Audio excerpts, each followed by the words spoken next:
cloud. Welcome to a review of LARC or LARC and comparison to other contraception, written by and presented by the, nope, we're gonna start that shit over. Whew, okay, 4, 3, 2, 1. A review of long-acting reversible contraception or LARC and comparison to other contraception, written and presented by the Southwest Women's Law Center, SWLC, with the support and help from the National Health Law Project.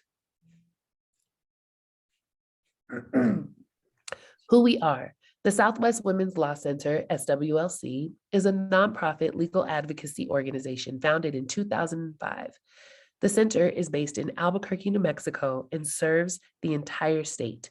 The center's mission is to lift women and their families out of poverty, ensure access to comprehensive reproductive health services and information, and create opportunities for women and girls to realize their full economic and personal potential by eliminating gender bias, discrimination, and harassment.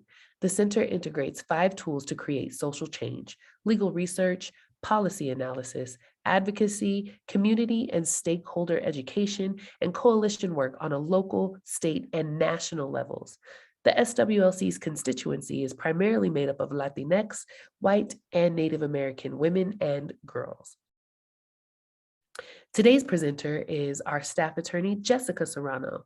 Jessica holds a Juris Doctorate from the University of Colorado Law School and a Master of Arts in International Relations from American Military University. Prior to attending law school, she served as an officer in the U.S. Army, stationed primarily with the 82nd Airborne Division at Fort Bragg in North Carolina. She has been a longtime advocate for workplace equality, survivors of sexual and intimate partner violence, LGBTQ+ rights, and reproductive rights. She hopes to continue this important work with the Southwest Women's Law Center. Jessica, I'll allow you to take it over from here. Thank you so much, Erica. So let's talk about what are we doing today. We're going to talk about contraception, long-acting reversible contraception, permanent contraception, hormonal, barrier, natural. We're going to go the whole gamut. And then we're going to do a little compare and contrast so that way you can get a better idea of what works best for you. And then I'm going to go over some myths and misconceptions that are lasting when it comes to long-acting reversible contraception. So first, I want to come out right out the bat. Contraception is a difficult topic, and it's not just difficult because we're talking about sex, and that can sometimes be a difficult topic to talk about, but also because the reality of what contraception sometimes means. So many people in our communities have been affected by and coerced with reproductive health care. And we at the Southwest Women's Law Center condemn anything but fully informed and voluntary choice when it comes to deciding a method of contraception. It's a big deal to decide if you want to be a parent and when you want to be a parent. And it's a personal decision. It's your decision. So we personally advocate for long-acting reversible contraception, but it's your choice. So this presentation is intended to provide you with a complete and unbiased information about all the various methods of contraception that you have available to you. And with that, let's get into it. Contraception. The only 100% reliable way to not get pregnant is abstination. And it's just not a thing. That's just not a thing. It's not practical because I'm sorry, I'm very passionate about this. This is why I work here. This creates this notion that contraception is only for teenagers and people who aren't married. Contraception is for everybody. You could be a mother of 5 children. You could be married and not want to have kids right now. Contraception is for everybody. And it's just not practical to say that abstaining from sex is going to keep you from getting pregnant. So I'm going to talk to you about the various methods that you can use to keep yourself from having a pregnancy. But of all the methods that I talk about today, only one can keep you from having a sexually transmitted infection, and that is male and female condoms. So if you're thinking, I don't want to have sex, or I don't want to have a baby right now, and I don't want to have an STI, think about having a method of contraception and using the backup method of a male or female condom to keep yourself safe from getting an STI. So long-acting reversible contraception, it's a tongue twister, and I'm probably just going to keep calling it LARC, or just say IUD or subdermal implant. So what is this? Well, I'm going to start off, it's safe. It's inserted by your healthcare provider. It's effective for 3 to 10 years. It's over 99% effective compared to sterilization, except unlike sterilization, it's completely reversible. But only about 19% of the world's childbearing population uses LARC. This is insane. How does this work? So everyone's heard of the IUD or the subdermal implant. I think everyone calls it Nexplanon or Implanon. I've only ever heard of Nexplanon personally. And the reason why it's so effective is because there's no user error. It's inserted by your healthcare provider, and you never have to remember to take something. You don't have to worry about it interacting with another medication that you have. There's nothing to insert yourself. It's just there, working the whole time. Even while you're sleeping, it's still working. And when the time comes that you maybe want to have kids, you just have it removed, and your fertility is there within like an hour. Beware, it's there. So there's 2 types of IUDs. Well, actually, there's many types of IUDs, but really, let's start off with the 2. There's a hormonal IUD, which is seen in your lower corner. And then there's the copper IUD, which is seen in the upper corner, and it has that little copper wire around it. Both work about the same way. And both are about the size of a matchstick. So it works by thickening the cervical mucus and making it harder for sperm to reach the egg. The hormonal IUD is only good for about 3 to 5 years, and that's because the hormone wears out. But the copper IUD is good for about 10 years. And it doesn't have the same benefits as the hormonal IUD, like, stopping your period, but it does the same thing. It stops you from getting pregnant. And when you're ready, they just pull the little strings, as you can see in the graphic in the center there. You just pull the string and it comes out. Now, it might look a little scary because it's this giant T thing, and you're thinking, what is this going on? It's very flexible. And sometimes when you go into your provider's office, you can even ask to see one, and you can see it for yourself and hold it before you agree to anything. And it is very flexible. And then you also have the implant. The implant's a little bit longer than the IUD.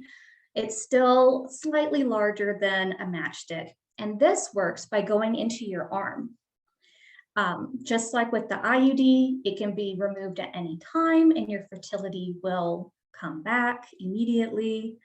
And it's about as effective as the hormonal IUD, about 3 years. This also works by thickening the cervical mucus and changing the uterine lining. And the way that this one gets inserted into your arm is like with if you've ever seen a piercing gun for your ears, like an ear piercing, it's kind of like that in your arm. And you can just lay there, you can turn your head, you don't have to look. And then they just kind of like, it feels like a shot, honestly. It goes into your arm and then you feel fine. It doesn't hurt. So it hurts, but then it doesn't hurt after that. All right, permanent methods of contraception. This, in a nutshell, is sterilization. There are methods of sterilization for both men and women, and it's permanent. And it is over 99% effective. So the way that sterilization works is that there is going to be an interruption in your anatomy that prevents you from being able to get pregnant. So for female sterilization, it's kind of known as getting your tubes tied. And it's mostly done after a vaginal or C-section birth. The fallopian tubes are cut, tied, or blocked, which creates the interruption in your anatomy and prevents the egg from passing into the uterus and the sperm from passing into the fallopian tube. Male sterilization is sometimes, I think, known as getting snipped, and it's also known as a vasectomy. And the way that it works is that the sperm is unable to reach the egg because the tubes that carry the sperm are interrupted. After the procedure, whenever a man ejaculates, there will be no sperm in the seminal fluid and the fertilization will not occur. However, it's really important that you use a backup method for the 3 months after male sterilization, because you can still get pregnant, as my old neighbor found out. After baby number 3, her husband went to go get snipped, and 2 months later, she was pregnant with baby number 4. So just make sure you use a backup contraceptive method. Hormonal methods of contraception. This is going to be the pill, a vaginal ring, and the birth control patch. So we have oral contraception that comes in 2 forms. The normal combination pill that has estrogen and progesterone, and the mini pill, which has only progesterone. The way that it works is that you take the pill, and like with the other hormonal IUD and implant, it thickens the cervical mucus and makes it more difficult for the sperm to get past the cervix. Now, oral contraception or contraceptives work about 99% effectively, but because of user error, it's really only about 93% effective. And user error is not taking it at exactly the same time every single day, or maybe you're taking a medication that will interact with your birth control. And so because of that, that's why it's less effective. And the vaginal ring also thickens the cervical mucus and thins the uterine lining. And what you do is you insert this for about 3 weeks, and then you take it out and you'll menstruate, and then you'll put it back in, or a new ring back in, not the old ring. And this is also about 93% effective due to user error. And finally, we have the patch. This works by releasing the hormone, and it prevents ovulation as well as thickening the cervical mucus.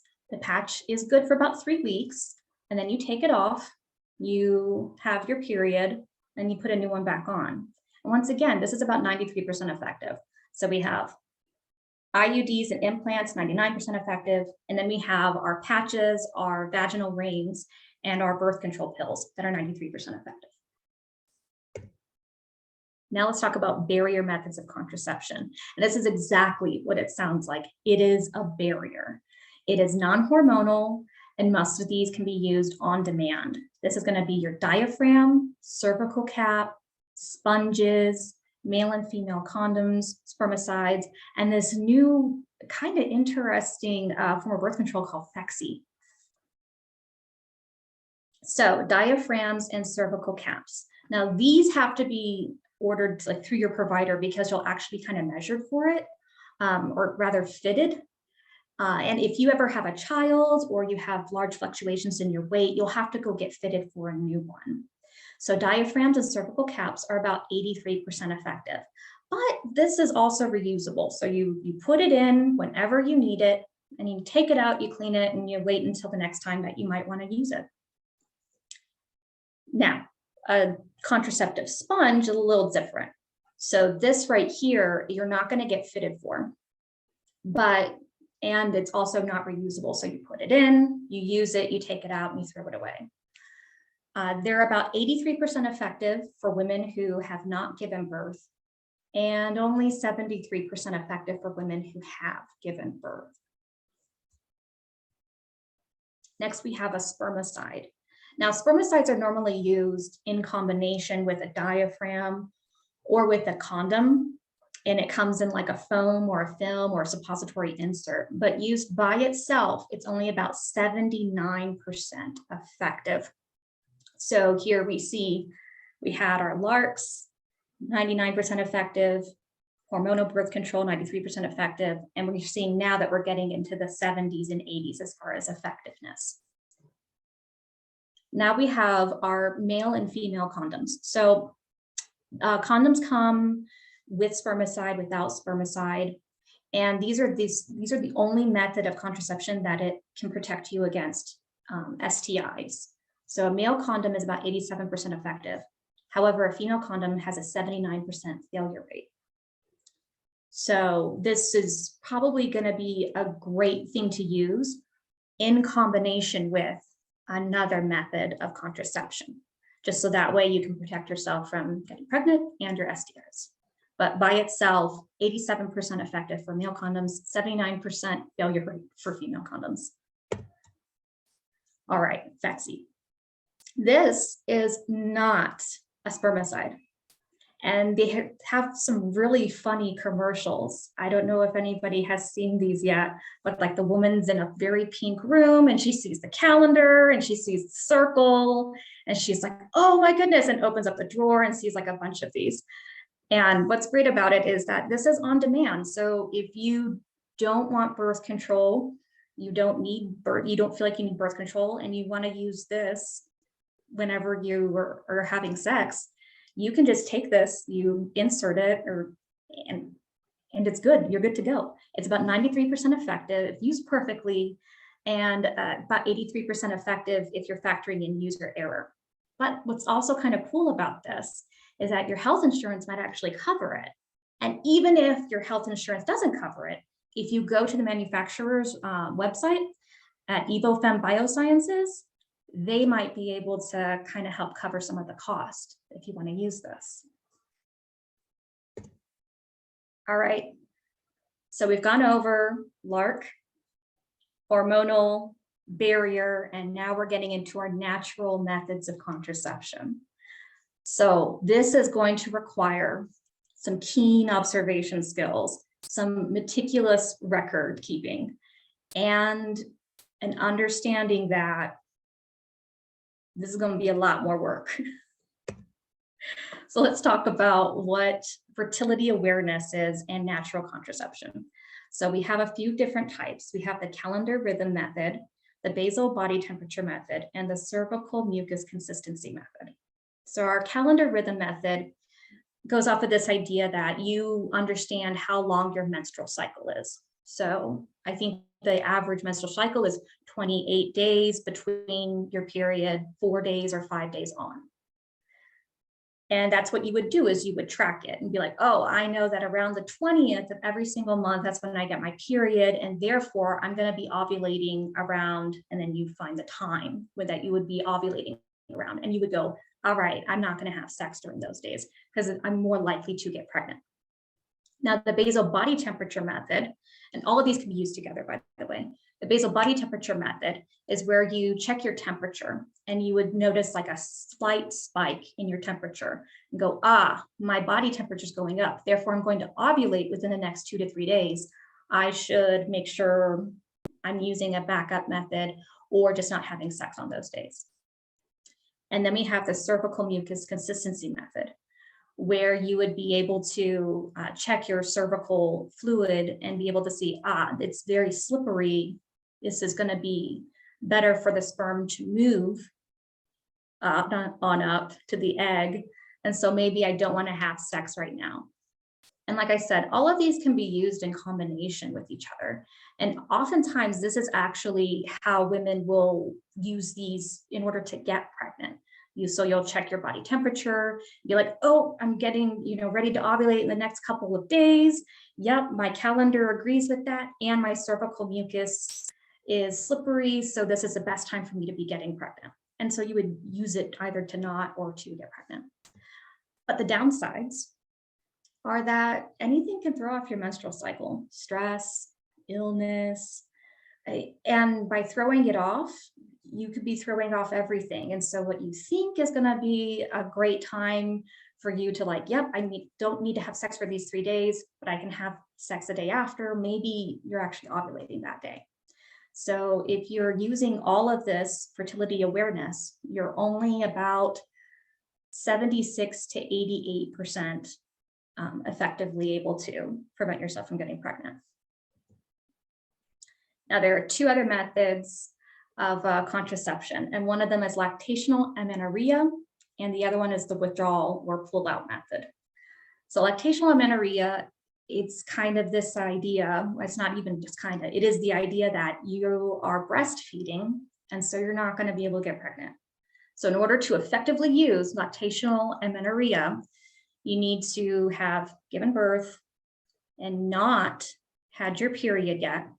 You need to be breastfeeding, and you need to be less than 6 months postpartum. If any of those three things is not true, you should use a backup method. And with the withdrawal method, it's the idea that, you know, you're having sex and you just don't ejaculate, you ejaculate outside. So the problem with both of those are that they're not 100% effective. With lactational amenorrhea, you can still get pregnant even though you haven't resumed your period yet. One of my dear friends had a baby. She was breastfeeding. She got pregnant 3 months after giving birth because we both thought that, oh, this is an effective method. Your period hasn't started yet. You must not be ovulating. Nope, she was, and she got pregnant again. And with the withdrawal method, prior to ejaculation, the penis oozes a few drops of seminal fluid, and that seminal fluid contains sperm. And so even though you're not ejaculating inside of somebody, you can still end up getting pregnant because the sperm is still there. So withdrawal method is only about 80% effective.